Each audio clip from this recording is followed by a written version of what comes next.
Everybody, welcome to Unit 8.6, Day 3 of completing the square. Alright, so have you noticed that all of our completing the square problems up until this point have had an a value of 1, meaning that the coefficient on the x squared term was always a 1. Okay, and that hasn't been by coincidence. That's because we cannot do the process of completing the square when our a value is anything greater than 1. Okay, so how do we handle equations like that? We're just going to divide out that coefficient a value to the entire equation, and then we're allowed to still do the completing the square process as we have been up until this point. Okay, so we see that we have an a value here of 3. Okay, which we cannot have a coefficient, so we're going to divide that out on both sides of the equation. And when we divide on the left side, we want to make sure that we simplify a, b, and c by that coefficient, meaning we have x squared plus 10x minus 8. Okay, and that's equal to 0. So now I see that 8 is not a perfect square. I'm going to move that to the other side of the equation. Leave room for my new c value. Equals.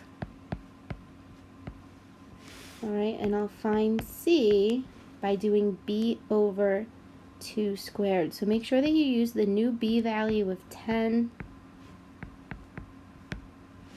Okay, and my c value is going to be 25, so we're going to add 25 to each side of our equation here. Okay, we remember we take half the middle term when we factor into squared form. So it's x plus 5 squared, and that is equal to 25 plus 8, which is 33. Okay, continue to solve, square root both sides. X plus 5 equals plus or minus square root of 33. Okay, I cannot simplify that radical. The only thing that 33 breaks down into is 3 and 11. Neither of those are perfect squares. So we can split this up into 2 equations and solve.